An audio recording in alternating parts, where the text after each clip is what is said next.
Histoire et portrait. Le documentaire commence par une ambiance sombre et mystérieuse, filmée au cœur de la région de Brest, en Bretagne. À travers des images de drones survolant les côtes et des séquences historiques en noir et blanc, la narration nous replonge en pleine Seconde Guerre mondiale.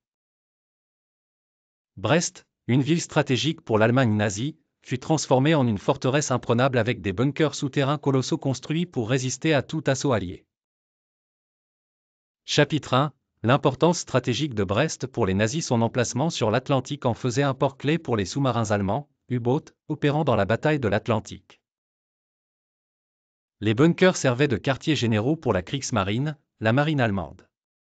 Des plans d'archives montrent les soldats nazis supervisant la construction de bunkers, avec des travailleurs forcés, beaucoup venant des sto-services du travail obligatoire.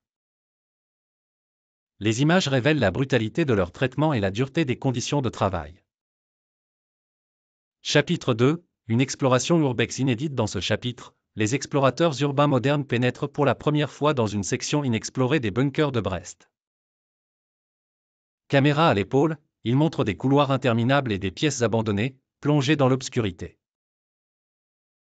Un poste de commandement intact, une salle conservée presque telle qu'elle était en 1944, avec des cartes de l'Atlantique, des équipements de communication rouillés et des inscriptions en allemand sur les murs. Les explorateurs tombent sur un tunnel menant à une sortie cachée vers la mer. Ce passage aurait été utilisé pour évacuer les officiers en cas de siège. 3. Des artefacts abandonnés, parmi les trouvailles, des caisses avec des uniformes, des armes déclassées et même une radio à manivelle utilisée pour envoyer des messages codés.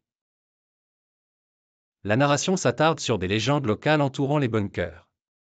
Certains disent qu'ils auraient caché un trésor nazi, de l'or volé à travers l'Europe. Une enquête approfondie est menée. Exclusivité, les explorateurs trouvent une pièce scellée.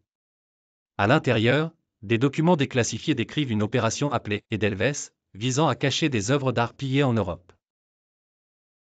Des experts sont invités à analyser les documents, mais le mystère demeure, où ces trésors ont-ils été transportés?